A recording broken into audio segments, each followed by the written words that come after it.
সুপ্রিয় শিক্ষার্থীবৃন্দ, আসসালামু আলাইকুম। আমি আজকে খুবই গুরুত্বপূর্ণ একটি বিষয় নিয়ে হাজির হয়েছি রসায়নের। এখানে আসলে বিষয়টা একটি না, একসাথে অনেকগুলো বিষয় একসাথে চলে এসেছে। তো সেটি তোমাদের মাঝে উপস্থাপন করার জন্য এসেছি, এবং সেটা যেহেতু সামনে অনেকের এইচএসসি পরীক্ষা আছে, তাই খুবই কার্যকরী হবে বলে আমার মনে হয়। এবং আবার তাদের জন্য কার্যকরী হবে যারা হচ্ছে খুব অল্প পরিসরে পড়ার মাধ্যমে অনেক বেশি পরিমাণে নলেজ গ্যাদার করতে চায়, বা একটু শর্টকাট ওয়েতে চিন্তা করতে চায়, তাদের জন্য বেশ কার্যকরী হতে পারে বলে আমার মনে হয়। তো বিষয়টি হচ্ছে, আমরা রসায়নে প্রথমে পড়তে গেলে বা বিভিন্ন ম্যাথমেটিক্যাল প্রবলেমগুলোতে যেটা পাই সেটা হচ্ছে বিভিন্ন অঙ্ক করতে গিয়ে এককের পরিবর্তন করতে পারি না। যেমন এমন থাকে যে আমাদের 97 কিলো প্যাসকেল থাকে, কিন্তু সেটাকে আমরা অঙ্ক করতে গিয়ে যে কোথায় নিতে হবে, কিভাবে করতে হবে, অনেকের এটা খুব সমস্যা হয়। আবার দেখা গেল যে আয়তনের ক্ষেত্রে থাকে মিটার কিউব, সিএম কিউব বা সিসি, এই টাইপের যে সমস্যাগুলো প্রতিনিয়ত দেখা যায়, সেগুলো সবগুলো সমাধান এখানে নিয়ে এসেছি। এর বাইরেও আরও কিছু থাকবে, বিস্তৃত পরিসরে সেটা আলোচনা হবে সামনে। তো চলো শুরু করা যাক। এখন আমরা শুরুতে যেটা পড়বো সেটা হচ্ছে একক পরিবর্তন। আর একক পরিবর্তনের শুরুটা আমাদের হবে তাপমাত্রার পরিবর্তন দিয়ে। তো তাপমাত্রার যে একক পরিবর্তন সেটা আমরা আগেও করেছি। এই তাপমাত্রাগুলো পরিবর্তনের জন্য ফিজিক্সে এসএসসিতে পড়া হয়েছে, সুতরাং এটা নিয়ে খুব বেশি কিছু বলার নাই। একটা সূত্র আমরা পড়েছি, সেটা হচ্ছে C/5 equal to F-32/9 equal to K-273/5। এখন আমি যদি একটা সূত্রকে একটু মডিফাই করি, যেমন এই যে আমাদের এখানে ডিগ্রি সেলসিয়াসের সূত্রটা এবং ক্যালভিনের সূত্রটাকে যদি একসাথে নিয়ে একটু ক্যালকুলেট করি, তাহলে আমরা যেটা পাই সেটা হচ্ছে এই যে নিচে সূত্রটা পাই। তো এখন ব্যাপারটা হচ্ছে, এটা দিয়ে আমরা কি করতে পারবো? এটা দিয়ে আমরা যে কোনো তাপমাত্রা থেকে অন্য তাপমাত্রার এককে রূপান্তর করতে পারবো। যেমন ধরো ডিগ্রি সেলসিয়াস থেকে ফারেনহাইট, ফারেনহাইট থেকে ক্যালভিন, বা ফারেনহাইট থেকে ডিগ্রি সেলসিয়াস, এরকম। চলো একটি উদাহরণের মাধ্যমে বিষয়টি আরেকটু পরিষ্কার করা যাক। এখানে বলা হয়েছে উদাহরণে যে 37.2 ডিগ্রি সেলসিয়াস, বা আমাদের মানবদেহের সাধারণ যে তাপমাত্রা সেটা আর কি। তো সেই তাপমাত্রাটি ফারেনহাইট এবং কেলভিন স্কেলে কত হবে? তো আমরা আসলে জানি না কত হবে, তবে উপরের সূত্র অনুযায়ী বসিয়ে দেখি যে কি হয়। প্রথমে আমরা সেটাকে ফারেনহাইটে নিয়ে যাব। ফারেনহাইটে নিয়ে গেলে আমাদের যে সূত্র সেটা হচ্ছে C/5 F-32/9, সেটি বসিয়ে ক্যালকুলেট করলে যে এফ এর মান তুমি পাবে সেটা হচ্ছে 98.96, এত ফারেনহাইট। তো আমাদের মানবদেহের সাধারণ তাপমাত্রা ফারেনহাইটেই মাপা হয়, সেজন্য যে থার্মোমিটার থাকে সেখানে আমরা 98 বা এর আশেপাশে পেলে বুঝি যে শরীরে কোনো জ্বর নেই, বা স্বাভাবিক তাপমাত্রা বজায় আছে ওখানে। তার পরবর্তী যে এককের পরিবর্তন সেটা হচ্ছে ওই ক্যালভিনে, সেটা আমরা চিরাচরিতভাবে প্রতিনিয়ত করে থাকি। সেটা হচ্ছে ডিগ্রি সেলসিয়াসের মানটির সাথে যখন আমরা 273 যোগ করে দিই, তাহলেই ক্যালভিনের মান চলে আসে। তার মানে ওই 37.2 এর সাথে 273 যোগ করলে আমরা 310.2 কেলভিন পাবো। এটাই হচ্ছে উত্তর। এবার আসি, তাপমাত্রা তো গেল, এটা খুব ইজি টাস্ক ছিল আশা করি। এখন আসবো চাপের একক পরিবর্তন নিয়ে। চাপ নানা রকমের হয়। কখনো হয় এটিএম, এটা হচ্ছে বায়ুমণ্ডলীয় চাপ আমরা জানি। তারপরে হয় এসআই যে একক, প্যাসকেল বা নিউটন পার বর্গমিটার, দুটোই একই কথা। তারপর সেন্টিমিটার মার্কারি, যেটা ওই যে পারদ চাপ থেকে আসছে। তারপর হচ্ছে মিলিমিটার মার্কারি, সেটাকে আরেকটু ছোট এককে নিয়ে। তো তার মানে এই যে সূত্রটা, তোমাদের শুধু এই সূত্রটা মনে রাখতে পারলেই তোমাদের চাপের যে কোনো পরিবর্তন তোমরা নিমিষে করতে পারবে। তো সবটাকে আমি একসাথে করে একটা সূত্র বানিয়ে এখানে লিখেছি। তো চলো একটা অঙ্ক এটা দিয়ে আমরা করি। প্রথম যে উদাহরণটি, সেখানে বলা হয়েছে 2,56,475 প্যাসকেলে কত এটিএম, কত সেন্টিমিটার মার্কারি, কত মিলিমিটার মার্কারি। তো এটার উত্তর হচ্ছে যে আমরা ওই প্রথমে এটিএম এ যদি নিতে চাই, তাহলে এটিএম আর প্যাসকেলেরটা নিতে হবে। কেন নিতে হবে? কারণ প্যাসকেলের মান এবং আমাদের এটিএম এর মান দেওয়া আছে, তাহলে সূত্রের ওই অংশটাই তো নিতে হবে। তো নিলাম, নেওয়ার পরে আমাদের সেখানে এটিএম এর মান এসেছে 25.33। তুমি যদি ক্যালকুলেট করো এখানে প্যাসকেলের মান যদি বসাও এই মানটা, তাহলে দেখবে এটা আসবে।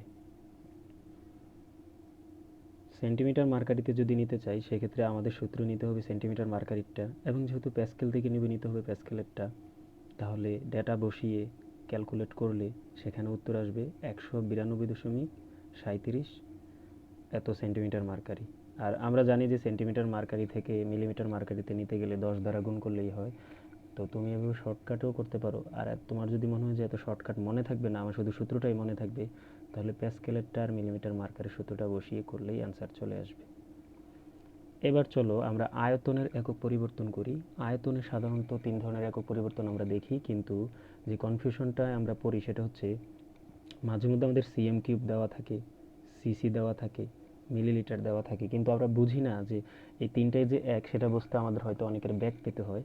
তো যেটা করা যেতে পারে সেটা হচ্ছে এই যে সূত্রটা এটা তোমরা মুখস্থ করে ফেলতে পারো, তাতে তোমাদের আর কখনোই কখনোই সমস্যা হবে না। তো এই সূত্র জানলে তুমি হচ্ছে বিভিন্ন একক পরিবর্তন করতে পারবে। তো একটা ভালো কথা কি, ওই আমরা অনেকে ভুল করি সেটা হচ্ছে লিটার জিনিসটাকে তরল পদার্থের পরিমাপের একক ভাবি। না, লিটার আসলে তরল পদার্থের পরিমাপের একক না, লিটার হচ্ছে একটা আয়তন। অর্থাৎ সাধারণত তরল জিনিসের আয়তনই বের করি লিটার দিয়ে, এজন্য হয়তো এটার সাথে মিলিয়ে ফেলেছি আর কি। তো একটা উদাহরণে যাওয়া যাক। 26 লিটার সেটা হচ্ছে মিটার কিউবে কত, মিলিলিটারে কত। তো উপর অনুযায়ী সূত্র বসিয়ে দিলে তোমাদের অঙ্ক হয়ে যাবে। যে আমরা যদি মিটার কিউবের সূত্রটা এবং লিটারের সূত্রটা বসাই তাহলে মিটার কিউবের রেজাল্টটা পেয়ে যাব। আবার আমরা যদি সিএম কিউব বা এটাই তো মিলিলিটার তাই তো, এটার সাথে যদি লিটারেরটা বসিয়ে দিই তাহলে লিটার পেয়ে যাব। জাস্ট যেটা বলবে সেটা বসিয়ে দিবে ওইটার জায়গায় সূত্র অনুযায়ী, আর যে অংশটা ফাঁকা থাকবে সেটার মানটা বের করবে ক্যালকুলেট করে গণিতের নিয়মে। তারপরে আসি শক্তিরও কিছু পরিবর্তন আছে এককের, যেটা একসাথে করে পাওয়া যায় না খুব একটা। এখানে আমি এটা একসাথে লিখেছি। সেটা হচ্ছে আমরা সাধারণত জুলে নেওয়া লাগে। তো জুল তো সবসময় থাকে না, কখনো আর্গে দেওয়া থাকতে পারে, যেমন গুণগত রসায়নের অঙ্কগুলো। ফিজিক্সে তোমরা নিউক্লিয়ার ফিজিক্সের অংশ পেতে পারো, ইলেকট্রন ভোল্টে দেওয়া থাকতে পারে, ক্যালোরিতে দেওয়া থাকতে পারে। তো বিশেষ করে প্রথমগুলোই বেশি থাকে। তো কিভাবে আমরা এটা করব সেটা হচ্ছে প্রথমে একটা উদাহরণে যাই। তাহলে 50 জুলে কত আর কত ইলেকট্রন ভোল্ট এবং কত ক্যালোরি সেটা আমাদের জানতে চাওয়া হয়েছে। তো আমরা যদি প্রথমে আর্গে যাই তাহলে আমরা দেখতে পাচ্ছি জুল আর আর্গের সূত্রটা নিতে হবে। কেন নিতে হবে? কারণ আমাদের জুল এবং আর্গ এই দুইটা ডেটাই দেওয়া আছে। তাহলে আমরা এখানে জুলের জায়গায় যদি জুলের মানটা বসাই 50, তাহলে এইটা এটার সাথে গুণ হয়ে যাবে, অর্থাৎ 50 ইন্টু 10 হবে। সাধারণত জুলের সাথে 10⁻⁷ গুণ করলে আর্গে পাওয়া যায়। যেমন একটা উদাহরণ দেওয়া যাক, আর এর এসআই এককটা যেটা, সেটার সাথে যদি আমরা 10⁻⁷ গুণ করি তাহলে আর্গে বা সিজিএসে চলে যায়। এবার আসি ইলেকট্রন ভোল্টে। তো জুল আর ইলেকট্রন ভোল্টের সূত্র নিলাম, সেখানে ইলেকট্রন ভোল্টের মানটা বের করব, জুলের মানটা বসাইলাম, সেটা হচ্ছে 50, তারপরে হিসাব করলেই অ্যান্সার চলে আসবে 3 × 10⁻20 এরকম। তো এবার ক্যালোরি এবং জুলেরটা যদি বের করি তাহলে জুলের মান বসিয়ে ক্যালোরি বের করলেই হবে। চার্জের মোটামুটি 4টা একক আছে। তো সেই 4টা একক হচ্ছে কি কি, একটা হচ্ছে কুলম্ব, আর একটা হচ্ছে ইলেকট্রোস্ট্যাটিক ইউনিট, একটা হচ্ছে ইলেকট্রোম্যাগনেটিক ইউনিট, আর একটা হচ্ছে তড়িৎ রসায়নে পড়ে এসেছে ফ্যারাডে। তো এই যে এগুলো সেটার একটা মানে সূত্র হচ্ছে এই যে একদম সংঘবদ্ধ বা একসাথে করা সূত্র, একটা থেকে আরেকটার কনভার্সন।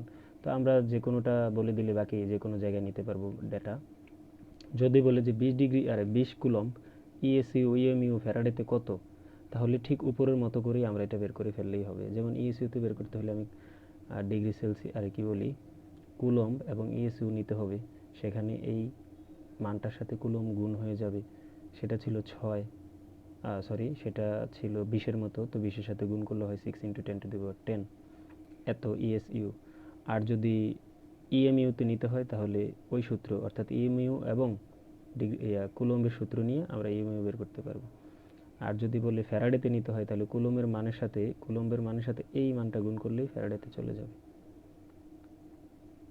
এবার পরিমাপের একটা বিষয় একটু বলি, তোমাদের যেটা প্যাচ লাগে সেটা হচ্ছে আমরা বুঝতে পারি না কত মেগা এত মিলি, কত কিলোতে কত মাইক্রো, কত ন্যানোতে কত গিগা, কত টেরাতে কত পেটা, এরকম কিছু জানি না।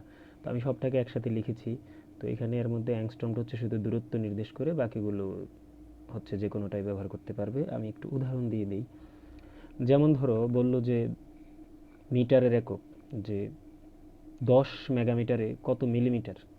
তো তুমি কি করবে, খুঁজে বের করবে এখান থেকে কোথায় মেগা আছে এইখানে, মিলি কোথায় আছে এইখানে। তো তাদের মধ্যে দূরত্ব কত, এনে টেন, এনে এখানে হচ্ছে তোমার টেন ইনভার্স সিক্স, এখানে হচ্ছে টেন ইনভার্স থ্রি, এখানে হচ্ছে ten to the power three. তার মানে টেন ইনভার্স সিক্স থেকে জিনিসটা টেন কিউবে চলে আসছে। তার মানে এখানে কত দূর সে পাড়ি দিল? Ten to the power six পরিমাণ পাড়ি দিল, এখানে আরও টেন কিউব পাড়ি দিল। টোটালটা দাঁড়াচ্ছে কত? Ten to the power nine, তাই তো? এরকমটা আসছে। এখন তোমরা যেহেতু জানো মেগাটা বড় হয়, তাহলে আমি যদি বলি যে কত মেগামিটারে এক মিলিমিটার, তাহলে আমি হিসাবটা করব উল্টা, যে টেন টু দি পাওয়ার মানে টেন ইনভার্স নাইন এত মেগা মিটারে এক মিলিমিটার। এখন যদি উল্টাটা বলে যে কত মাইক্রোমিটারে এক কিলোমিটার, তাহলে তুমি এবার পজিটিভ দিকে গোনা শুরু করবে।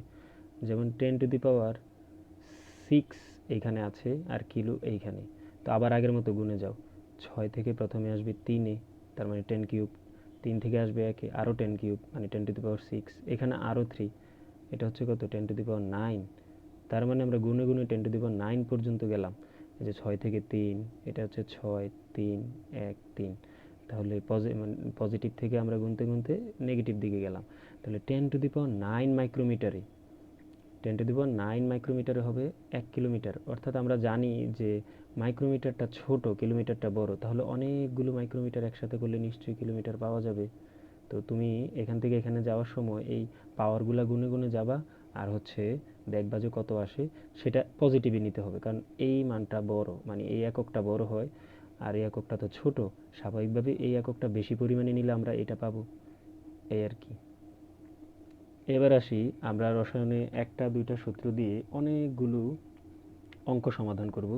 তো গুণগত রসায়নের পরমাণু অংশে বিশেষ করে বর্ণালীতে যে সমস্যাগুলো আমরা পাই, সেখানে প্রায়শই একটা প্রশ্ন এখান থেকে আসে 4 মার্কের, এর বাইরেও এমসিকিউ বা অন্য গহ আসতে পারে।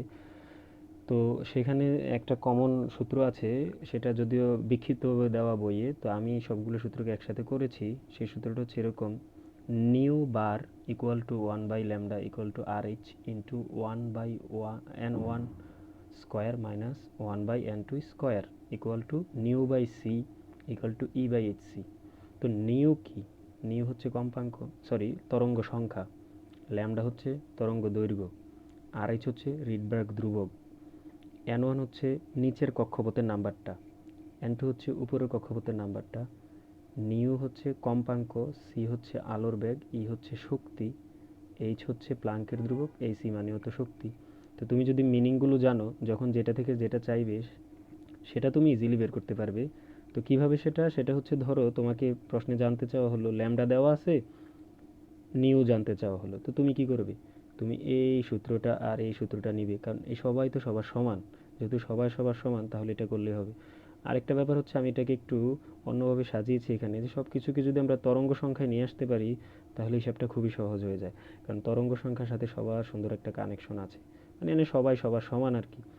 এটা যদি বলি এটা সমান, এটা সমান, এটা সমান, এটা সমান, তো তুমি যেটা ইচ্ছে সেটা নিলেই হবে। তো এবার একটা প্রশ্নে আসি, সেটা হচ্ছে কোনো ইলেকট্রনের চতুর্থ কক্ষপথে, ধরো আমরা তো জানি এটা হচ্ছে একটা কেন্দ্র, না এটা প্রথম কক্ষপথ, এটা দ্বিতীয় কক্ষপথ, এটা তৃতীয় কক্ষপথ, এটা চতুর্থ কক্ষপথ। এখন চার থেকে ইলেকট্রন আসবে কোথায়? চার থেকে ইলেকট্রন আসবে দুইয়ে, তাই তো? এই যে এইখানে একটা ইলেকট্রন আছে, সেটা চলে আসবে এই যে এইখানে। তো ইলেকট্রন যখন উপর থেকে নিচে আসে তখন শক্তি বিকিরণ করে। আচ্ছা, বিকিরণ যেহেতু করবে, ওরা প্রশ্নে বলেছে ইলেকট্রনটি যদি চতুর্থ শক্তিস্তর থেকে দ্বিতীয়তে আসে, তাহলে বিকিরিত যে রশ্মি মানে আলোটা, সেটার তরঙ্গ সংখ্যা, তরঙ্গ দৈর্ঘ্য, কম্পাঙ্ক, শক্তি কত হবে, এবং যে আলোটা নির্গত করবে সেটা দৃশ্যমান হবে কিনা। তো স্বাভাবিকভাবে চতুর্থ থেকে দ্বিতীয়তে আসছে, তো আমাদের যে সূত্রটা ছিল উপরের, সেখানে এন ওয়ান এন টু ছিল। তো এন ওয়ান হচ্ছে নিচেরটা আর এন টু হচ্ছে উপরেরটা, অর্থাৎ এন টু হবে চার, এন ওয়ান হবে এক, তার মানে এই সূত্রটা আমাদের লাগছে। তো এখন যদি আমরা তরঙ্গ সংখ্যা বের করতে চাই, তাহলে নিশ্চয়ই এইটা নিতে হবে এর সাথে। তো ধরো নিলাম এটা, তাহলে জিনিসটা হবে এরকম: নিউ বার অর্থাৎ তরঙ্গ সংখ্যা ইকুয়াল টু রিডবার্গ ধ্রুবকের এই এসআই এককের মানটা মনে রাখবে, 109 678 0 0।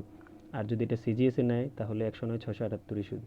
তো সিজিএসি নিয়ে আমি কখনো অঙ্ক করি না, সব কিছু চেষ্টা করবো এসআইতে নেওয়ার, যেহেতু এটা স্ট্যান্ডার্ড। এখন এই আমি নিউ বার বের করব, তাহলে আর এইচ এর মান বা রিডবার্গ ধ্রুবক আমি নিলাম, সেখানে 2 নিলাম, এখানে 4 নিলাম, যেহেতু এগুলো হচ্ছে নিচের কক্ষপথ এটা, আর এটা হচ্ছে উপরের কক্ষপথ, কক্ষপথের ব্যাপারটা আসছে এখানে, সেজন্য এই সূত্রের এই অংশটাকে নেওয়া লাগছে। তো ক্যালকুলেট করলে আমি যেটা পাচ্ছি সেটা হচ্ছে এইটা আসছে 20,56,462.5 পার মিটারে, মানে প্রতি মিটারে এতগুলো তরঙ্গ পাওয়া যাচ্ছে, এতগুলো সংখ্যায়। তো আমি তরঙ্গ সংখ্যা যদি জানি, এবার কম্পাঙ্ক বের করতে, তরঙ্গ দৈর্ঘ্য বের করতে পারবো কিভাবে? আমরা জানি নিউ বার আই মিন তরঙ্গ সংখ্যা ইকুয়াল টু 1/ল্যামডা, অর্থাৎ তরঙ্গ দৈর্ঘ্য। তাহলে তরঙ্গ দৈর্ঘ্য ইকুয়াল টু কী হবে? এই নিউ বারের সাথে ল্যামডার গুণ হয়ে যাবে, গেলে কত আসবে মানটা, সরি, ল্যামডা চলে যাবে নিউ বারের জায়গায়, নিউ বার চলে আসবে ল্যামডার জায়গায়, এবং 1কে সেই মানটা দ্বারা ভাগ করা হবে, অর্থাৎ নিউ বারের মানটা দ্বারা, অর্থাৎ এটাকে ইনভার্স করে দিলেই হবে ক্যালকুলেটারে। তাহলে তুমি পাবে 4.86 ইন্টু 10⁻7 মিটার এসআই এককে। তো আমি যদি এসআই এককে রাখি, তাহলে আমার জন্য বোধগম্য করা কঠিন হয়। কেন বোধগম্য কঠিন হয়? কারণ হচ্ছে আমরা জানি যে আমরা আলোর তরঙ্গদৈর্ঘ্য এগুলো ন্যানোমিটারে পড়ে আসছি, যে দৃশ্যমান আলো হতে হলে সেটা 380 থেকে 780 ন্যানোমিটারের মধ্যে থাকতে হবে। তো এটা তো আছে মিটারে, তাহলে নিশ্চয়ই আলোটা কি দৃশ্যমান আলো কি না সেটা বোঝার জন্য আমি এটাকে ন্যানোমিটারে নিতে হবে। তাহলে ন্যানোমিটারে নেওয়ার ব্যাপার কি, একটু আগেই সূত্রে পড়িয়েছি, এই যে এটা কাজে লাগছে। তাহলে তুমি লিখবে উপরের যে 4.86 ইন্টু 10⁻7 আছে, সেটার সাথে 10⁻9 গুণ করলেই ন্যানোমিটারে চলে যাবে, তাহলে আসে 486। তো 486 তো 380 থেকে 780 ন্যানোমিটারের মধ্যেই পড়ছে, অতএব এটা দৃশ্যমান হবে, এবং সেটা আসমানি হয়, একটু এডিশনালি আমি উল্লেখ করলাম। এরপরেরটা সেটা হচ্ছে কম্পাঙ্ক বের করবো। তো আমি যেহেতু নিউবার জানি, আই মিন তরঙ্গ সংখ্যা জানি, কম্পাঙ্ক বের করতে হলে কম্পাঙ্কের সূত্র নিব, সেটা হচ্ছে নিউ বাই সি। তাহলে তুমি পুরোটা গুণ করে দিলেই হয়ে যাবে, যে এই কম্পাঙ্কের সাথে, আরে তরঙ্গ সংখ্যার সাথে আলোর বেগ গুণ করে দিলেই আমাদের কম্পাঙ্ক চলে আসবে। কম্পাঙ্কের একক কিন্তু হার্জ হয়, পার সেকেন্ডে হয়। তো আমি হার্জ লিখেছি, দুইটাই আছে একক। এবার শক্তি, শক্তি বের করার জন্য আমার নিতে হবে তরঙ্গ সংখ্যা এবং শক্তির যে ফর্মুলা, সেটা সেটা কি, nu bar equal to E by H C. তো তুমি জানো যে এইচ এর মান হচ্ছে 6.626 ইন্টু 10⁻34 জুল সেকেন্ড। আলোর বেগ তো জানোই 3 × 10⁸। নিউ বার হচ্ছে উপরে যে পেয়েছিলাম আমরা 20 লক্ষ সামথিং, সবগুলোকে একসাথে গুণ করলে আমরা এই শক্তিটা পেয়ে যাই। এবার একটু অতিরিক্ত পরীক্ষার প্রশ্নে কিন্তু একটু ঘুরিয়ে দেওয়া থাকতে পারে, যে বামার সিরিজের দ্বিতীয় লাইন বা সর্বনিম্ন ল্যামডা বা সর্বোচ্চ ল্যামডার জন্য যে আলোর বিকিরণ পাবো সেটার বাকি হিসেবগুলো বের করো। তো এখন বামার সিরিজের দ্বিতীয় লাইন বলতে কি বোঝায় একটু বোঝার চেষ্টা করি, বা কোন একটা পরমাণুর দ্বিতীয় লাইন, প্রথম লাইন, তৃতীয় লাইন, এগুলা দ্বারা কি বোঝায়। বামার সিরিজে আমরা জানি যে N1 এর মান কত, N1 এর মান হচ্ছে 2। তাহলে দ্বিতীয় লাইন কি, 2 থেকে আরো 2 যোগ করবে, অর্থাৎ 4 আসবে। তো এটাই হচ্ছে N2। তো যদি বলি লাইমেন সিরিজের তৃতীয় লাইন, লাইমেন সিরিজ মানে N1 এর মান হচ্ছে 1, তৃতীয় লাইন বলতে 1+3 অর্থাৎ 4। তো যদি বলি যে ব্র্যাকেট সিরিজের চতুর্থ লাইন, ব্র্যাকেট সিরিজের N1 হচ্ছে 4, তার সাথে আরও 4 যোগ করলে হবে N2 হবে 8, তাহলে N2টা হচ্ছে 8। তো এখন এরকম যদি বলা থাকে, এগুলো N2 N1 বসিয়ে অঙ্ক করলে হবে। এবার আসি সর্বনিম্ন ল্যামডা আর সর্বোচ্চ ল্যামডা কিভাবে আমরা পাবো। সর্বোচ্চ ল্যামডা পাইতে হলে, ধরো আমার সিরিজের জন্য আমরা এটা করব, সেটা হচ্ছে আমার এখন টার্গেট হচ্ছে সর্বনিম্ন ল্যামডা পাবো। আমি এখানে একটু বানান ভুল আসছে, সর্বনিম্ন হয়ে গেছে, নিচে একটা ন নাই। আচ্ছা, তো বামার সিরিজের সর্বনিম্ন ল্যামডা পেতে হলে বামার সিরিজের N1 এর মান তো আমি জানি, সেটা কত, 2। N2 কত হবে সেটা আমাকে জানতে হবে। N2 হবে, কোথায় তার ল্যামডা সর্বনিম্ন হবে সেটা বুঝলেই হবে। আমরা জানি অসীমে শক্তি বেশি, তাহলে ল্যামডা সবচেয়ে কম, তাহলে N2 হবে ইনফিনিটি। তাহলে আমাকে N2 ইনফিনিটি আকারে নিতে হবে, কারণ অসীমে হচ্ছে ল্যামডা সবচেয়ে কম হয়, আর যে কোনো ইয়ের শক্তি সবচেয়ে বেশি হয়। তাহলে ইনফিনিটি বসাই দিলে ওইখানে জিরো আসবে মানটা। কোন মানটা একটু উপরে নিয়ে দেখাই, এই যে প্রথমে আমরা এখানে N1 N2 বসিয়েছিলাম, এই জায়গায় N2 বসাইলে, মানে ইনফিনিটি বসাইলে পুরো মানটা জিরো আসবে, তোমার শুধু এটা থাকবে। তো এটা যেহেতু থাকবে, তুমি শুধু এতটুকু হিসাব করলেই হচ্ছে। আচ্ছা, তারপরের অঙ্কে যাই, সেটা বলেছে আমাদের দ্বিতীয় সূত্র। এটা নিয়ে বলেছিলাম আমি আগে, হয়তো আমার প্রিভিয়াস ভিডিওতে, যে কেমিস্ট্রিতে এমন একটা সূত্র আছে যেটা দিয়ে আসলে প্রায় 60-70% অঙ্কই করা যায়। সমস্ত সূত্র এখান থেকে আসলে গড়ে উঠেছে।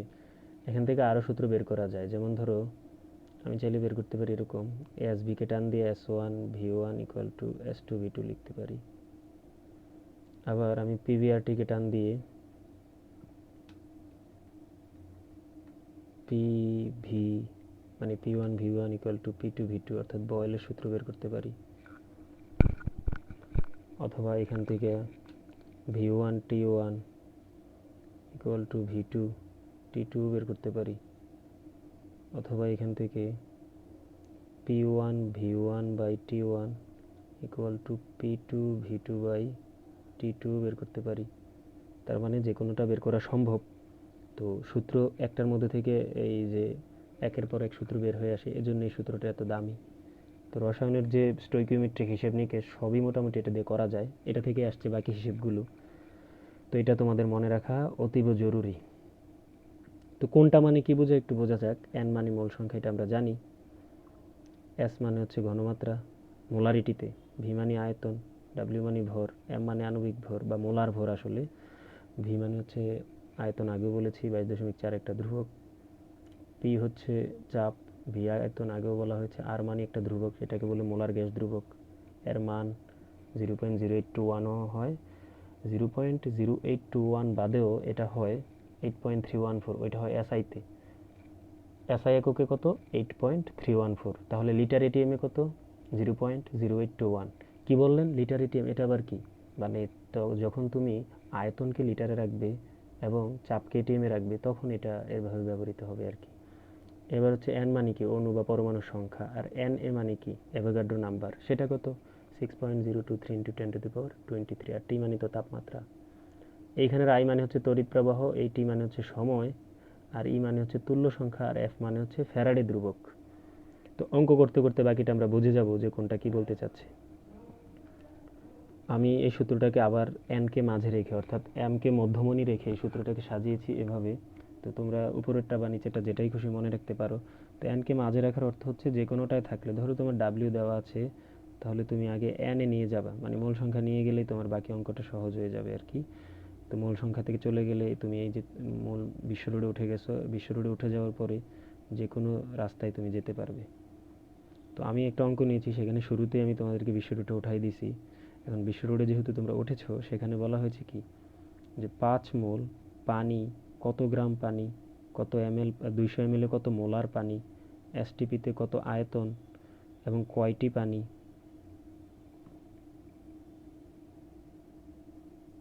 এবং 27 ডিগ্রি এবং 2 ATM চাপে এর আয়তন কত, এটাকে বিয়োজিত করলে কত কুলম্ব বিদ্যুৎ লাগবে, 15 মিনিটে কত অ্যাম্পিয়ার বিদ্যুৎ লাগবে। অনেকগুলো প্রশ্ন এখানে আছে, তো সেটা তোমরা সমাধান করতে পারো। একটা জিনিস একটু বলি, আমি তো একটা করে নিয়েছি, তোমরা চাইলে এখান থেকে অসংখ্য অঙ্ক বানাতে পারবে। কিভাবে? সেটা হচ্ছে, ধরো তুমি এসবি দিয়ে তোমাকে ডাব্লিউ চাইছে, তো তুমি এসবি থেকে প্রথমে এন বার করবা, তারপরে ডাব্লিউ বের করবা, কারণ তুমি এই রাস্তাটা তুমি জানো। তোমাকে ধরো আয়তন দেওয়া আছে, তুমি প্রথমে এন বের করবে, তারপর যদি সংখ্যা বলে সংখ্যাতে যাবে, আইটিতে বলে আইটিতে যাবে, পিবি বাই আরটিতে বলে পিবি বাই আরটিতে যাবে। তো প্রথম অঙ্কে আসি, সেটা বলেছে 5 মোল পানি আসলে কত গ্রাম। 5 মোল পানির জন্য আমাদের যে হিসাব আসবে মোলেরটা আর গ্রামেরটা, তো মোলেরটা হচ্ছে মোল আর গ্রামেরটা হচ্ছে ডাব্লিউ। তাহলে বিষয়টা হচ্ছে এরকম, N equal to W by M. তাহলে কেমন আসবে? W equal to M N. তাহলে এম আর এম গুণ করলে 5×8 = 90 আসে, যেহেতু পানির আণবিক ভর 90। এবার বলেছে 200 ml কত তার ঘনমাত্রা মোলারিটিতে হবে। তো আমার যেহেতু এন দেওয়া আছে 5 আর এস ভি নিতে হবে মোলারিটি বের করার জন্য, তাহলে এস ইকুয়াল টু কী হবে? N by V. তো এন বাই ভি যদি তুমি বসাও, এন কত 5, ভি কত 200, তো 200 তো আছে মিলিলিটারে, আমার নিতে হবে কিসে? লিটারে। তো লিটারে নিতে হলে tan−3 দ্বারা গুণ করতে হয়, অথবা 1000 দ্বারা ভাগ করতে হয়, একই কথা। করলেই তুমি মান পাবে 25। এসটিপিতে আয়তনের জন্য আমি যে সূত্র নিব সেটা হচ্ছে এন ইকুয়াল টু 22.4, মানে ভি বাই 22.4। এখন ভি এর মানটা আমাকে জানতে চাওয়া হয়েছে, এন তো 5, এটা আমি জানি, এটাও দেওয়া আছে। তো 5-এর সাথে 22.4 গুণ করলে তুমি পাবে 112 লিটার। তারপরের প্রশ্ন, সেটা বলা হয়েছে যে মোল সংখ্যা দেওয়া আছে, এবার অণুর সংখ্যা বের করতে হবে। তো অণুর সংখ্যা চাইলে আমাদের এই সূত্র নেওয়া লাগে। এই সূত্র নিলাম, মোল সংখ্যা নিলাম, অ্যাভোগাড্রো সংখ্যা বসাইলাম, তারপর n এর মানটা বের করলেই হবে। অ্যাভোগাড্রো সংখ্যা আমরা নিশ্চয়ই জানি, সেটা হচ্ছে এই যে 6.023 ইন্টু 10⁻23। এবার বলেছে 27 ডিগ্রি সেলসিয়াস বা 300 কেলভিন এবং 2 এটিএমে সেটা কত আয়তন হয়। তো আমাকে অবশ্যই চাপ এবং আয়তন সম্বলিত সূত্রটি নিতে হবে। তো সেটা হচ্ছে কি, ওই যে মূল সংখ্যার সাথে PV/RT এটা নিলাম, তাহলে ভি এর মানটা বের করতে হবে। পি উপরে দেওয়া আছে, টি দেওয়া আছে। তো যেহেতু পি আর ভি আমি লিটার আর এটিএমে নিব, সেহেতু আমাকে আর এর 0.0821 মানটাই নিতে হবে। সাধারণত এটাই নেওয়া হয়, শুধুমাত্র ব্যাগ, শক্তি আর বল বের করার ক্ষেত্রে এসআইটা নেওয়া হয় আর এর মান। বিয়োজনে প্রয়োজনীয় বিদ্যুৎ, এই জায়গায় একটু বলি, এটা তড়িৎ রসায়ন থেকে এসেছে। তো তুমি যদি পানিতে বিদ্যুৎ প্রয়োগ করো, তাহলে পানি ভেঙে অক্সিজেন আর হাইড্রোজেন তৈরি হবে। এখন কি পরিমাণে তৈরি হবে সেটার জন্য একটা সূত্র আছে, সেটা হচ্ছে N=IT/EF। তো তোমাকে আইটি মানে আবার ফিজিক্সে আমরা পড়েছি কিউ, মানে Q=IT। তাহলে আইটির জায়গাটা আমরা কিউ দ্বারা রিপ্লেস করতে পারি। তো এই কিউটাই আমাকে বের করতে হবে। তো মূল সংখ্যা কত? 5। ই কত? তুল্য সংখ্যা 2। কিভাবে 2 একটু বলি। পানি যদি তোমরা নাও, পানিতে তুমি +2 জারণ মান পাবে হচ্ছে হাইড্রোজেনের, আর -2 জারণ মান হবে অক্সিজেনের। তো এরা যখন ভেঙে যায়, অক্সিজেন O2 তৈরি হয়, হাইড্রোজেন H2 তৈরি হয়, এদের জারণ মান হয়ে যায় 0। তাহলে -2 থেকে 0 হয়, +2 থেকে 0 হয়, তাহলে নিশ্চয়ই 2 করে ইলেকট্রন আদান প্রদান হচ্ছে। তো ইলেকট্রন ঠিক যতটা আদান প্রদান হয়, সেটাই হচ্ছে তুল্য সংখ্যা। সেজন্য এখানে 2 দ্বারা গুণ হবে ই এর জায়গায়। তাহলে জিনিসটা কি দাঁড়াচ্ছে? আর ফ্যারাডের ধ্রুবক হচ্ছে 96,500। তাহলে কিউ যদি বের করতে চাই, তাহলে এই এন ই এফ এগুলো গুণ হয়ে যাবে, অর্থাৎ Q=NFE। তাহলে এন এর মান 5, ফ্যারাডের ধ্রুবক 96,500, ই এর মান 2 করলে তুমি পাচ্ছ 96,500-র সাথে একটা 0 বেশি, কারণ 5 দুগুণে 10, এখানে বেশি গুণ হয়েছে। 15 মিনিটের বিয়োজনের তড়িৎ প্রবাহ কত?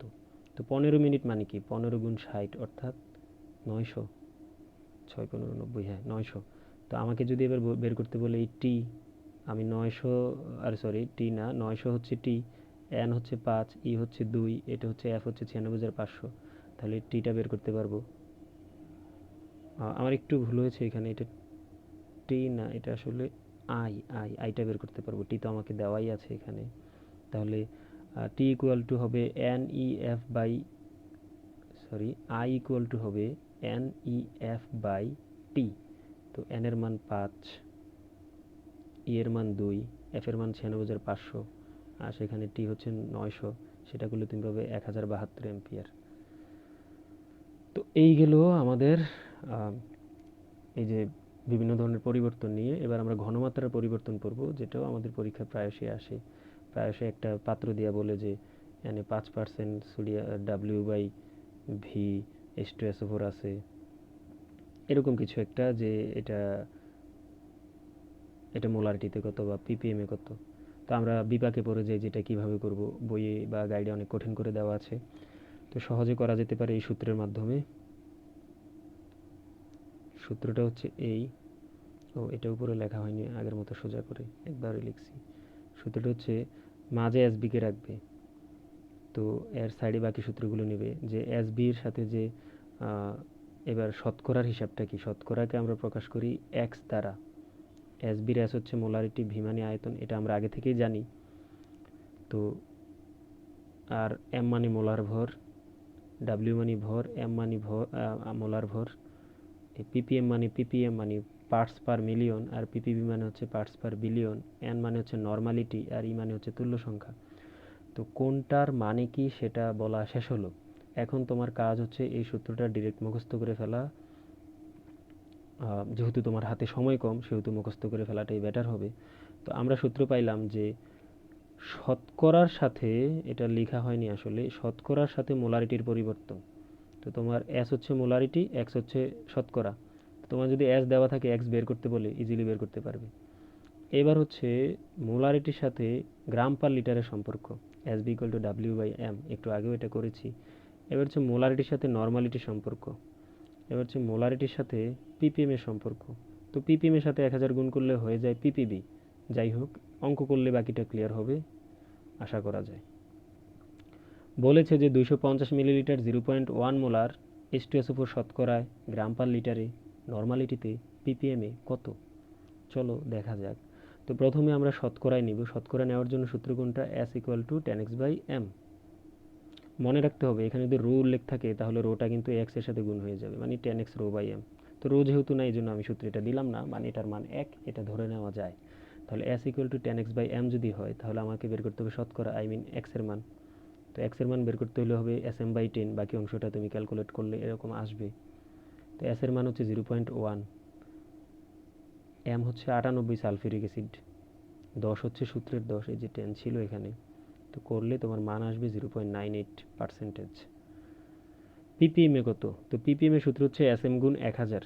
তো তুমি যে ডেটাটা পাচ্ছ, এস এস পাচ্ছ, তার সাথে এম এবং 1000 গুণ করলে হবে। তো আমরা ডেটাটা এস ছিল, আই মিন মোলারিটিতে ছিল 0.1, আণবিক ভর ছিল 98 এবং 1000 ছিল তার সূত্রের, তাহলে পুরো মানটা আছে 9800 পিপিএম। তো এটা যদি পিপিবিতে নিতে চাও তাহলে আরও 1000 গুণ করলে হয়ে যাবে, আর যদি পিপিটিতে নিতে চাও তাহলে আরও 1000 গুণ করতে হবে।